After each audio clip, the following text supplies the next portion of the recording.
महाराष्ट्र में सियासी उठापटक से हुए सत्ता परिवर्तन के बाद अब बृहन्मुंबई महानगर पालिका यानी बीएमसी चुनाव को लेकर सियासी सरगर्मियां बढ़ती हुई नजर आ रही हैं। महाराष्ट्र के पूर्व मुख्यमंत्री उद्धव ठाकरे ने पार्टी नेताओं के साथ बैठक कर बीएमसी चुनाव की तैयारी के निर्देश भी दिए थे। अब उनके चचेरे भाई और महाराष्ट्र नवनिर्माण सेना के प्रमुख राज ठाकरे भी एक्टिव मोड में नजर आ रहे हैं।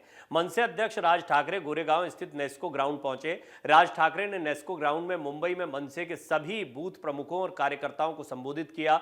राज ठाकरे ने बूथ प्रमुखों को संबोधित करते हुए कहा कि मनसे का गठन हुए आज 16 साल से ज्यादा का समय बीत चुका है। इन 16 सालों में हमने जिस भी काम को लेकर आंदोलन किया उसे पूरा किया। उन्होंने बूथ प्रमुखों को संबोधित करते हुए कहा कि हमारा स्ट्राइक रेट 100% रहा है।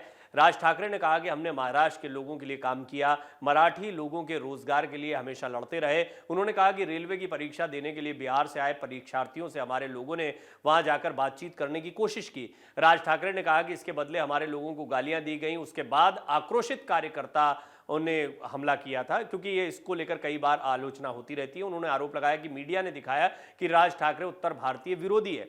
राज ठाकरे ने कहा कि रेलवे भर्ती को लेकर हमारे आंदोलन का यह असर हुआ कि हजारों मराठी युवाओं को रेलवे में नौकरी मिली, प्रश्न पत्र मराठी में आने लगा। उन्होंने कहा कि बीते 3 से 4 महीने में 2 बड़े उद्योग गुजरात चले गए हैं। राज ठाकरे ने भगत सिंह कोश्यारी पर भी हमला बोला। उन्होंने कहा कि भगत सिंह कोश्यारी कहते हैं कि अगर यहां से गुजराती और मारवाड़ी चले जाएंगे तो यहां उद्योग नहीं बचेगा। मनसे अध्यक्ष ने उद्धव ठाकरे पर भी निशाना साधा। उन्होंने कहा कि उद्धव ठाकरे पैसे के लिए किसी के साथ भी गठबंधन कर लेते हैं। उनका केवल यही उद्देश्य है कि पैसा आते रहना चाहिए। मनसे अध्यक्ष ने बूथ प्रमुख और पार्टी के कार्यकर्ताओं से आह्वान किया कि मस्जिदों पर जहां भी अवैध तरीके से लाउड स्पीकर लगा दिखाई दे, थाने पहुंचकर शिकायत दर्ज कराएं। उन्होंने ये भी कहा कि पुलिस अगर आपकी शिकायत नहीं सुनती है तो पुलिस स्टेशन के बाहर लाउड स्पीकर पर हनुमान चालीसा बजाएं।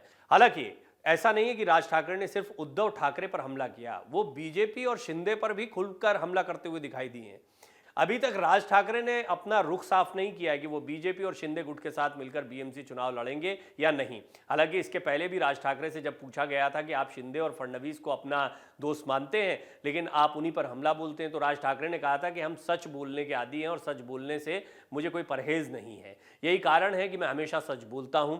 यहां पर एक बात और ध्यान देने लायक है। राज ठाकरे ने अपने कार्यकर्ताओं से कहा था कि मेहनत करो, जीतो और अपना पद लो। मुझे कोई पद नहीं चाहिए और ना ही किसी पद की लालसा है। माना जाता है कि राज ठाकरे बाला साहब ठाकरे के अंदाज में काम करना चाहते हैं और यही वजह है कि राज ठाकरे कोई पद नहीं लेना चाहते हैं, लेकिन राज ठाकरे शिंदे और बीजेपी के साथ गठबंधन करेंगे, इस बात पर अभी भी संदेह बरकरार है। हालिया वक्त में कुछ ऐसे संकेत दिखे हैं जिससे ये माना जा रहा है कि बीएमसी चुनाव में हो सकता है कि कुछ सीटों पर राज ठाकरे शिंदे और बीजेपी के साथ गठबंधन कर लें। अगर ये अलग अलग चुनाव होते हैं तो ये बड़ा मुश्किल हो सकता है। दरअसल उद्धव ठाकरे की अपनी एक ताकत रही है, बीएमसी पर शिवसेना हमेशा काबिज रही है।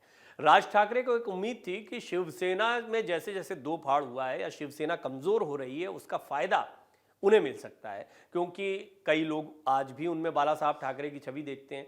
हिंदुत्व की जो उनकी रणनीति रही है, राजनीति करने का अंदाज रहा है, जो विचारधारा वो पकड़कर चले हैं, वो कहीं ना कहीं बाला साहब ठाकरे के बहुत नज़दीक दिखाई देती है। बाला साहब ठाकरे के नाम को लेकर आज भी राज ठाकरे चलते हैं। वो खुद भी कहते हैं कि हम उनके उसूलों पर चल रहे हैं, उन्हीं से राजनीति सीखी है और उनके जो सिद्धांत थे उसको हम ही आगे बढ़ा रहे हैं। हालांकि ये बात तीनों धड़े कहते हैं। उद्धव ठाकरे कहते हैं हम असली शिवसेना बाला साहब ठाकरे को के नाम को आगे बढ़ा रहे हैं, शिंदे कहते हैं हम बाला साहब के सपनों को जिंदा रखे हुए हैं, तो राज ठाकरे भी ये बात कहने में पीछे नहीं हटते हैं। दरअसल यहाँ पर मराठी मानुष का मुद्दा बहुत ही महत्वपूर्ण मुद्दा है, इसीलिए राज ठाकरे ने मराठी मानुष का मुद्दा एक बार फिर उठाया। उत्तर भारतीयों पर हमले की बात पर एक तरीके से उन्होंने सफाई भी दी है, लेकिन बड़ी बात यह है कि उन्होंने उद्धव ठाकरे पर भी खुलकर हमला किया है। वो कह रहे हैं कि उद्धव ठाकरे कुछ भी कर सकते हैं पैसे के लिए। अब ये बड़ा गंभीर हमला है। राज ठाकरे बहुत कम मौकों पर इस तरह से मुखर दिखाई देते हैं, लेकिन ये चुनाव का समय है। चुनाव के समय मतदाताओं को रिझाने के लिए, कार्यकर्ताओं को एक्टिव करने के लिए इस तरह के सियासी बयान दिए जाते हैं। राज ठाकरे के बयानों से ये स्पष्टता दिख रहा है कि वो फिलहाल अभी किसी के साथ जाने के मूड में नहीं दिखाई दे रहे हैं, लेकिन ये भी एक सोची समझी रणनीति हो सकती है। ऐसे करारे बयान तब भी आते हैं जब आप सीटों के बंटवारे में अपनी दावेदारी को मजबूत करना चाह रहे हों।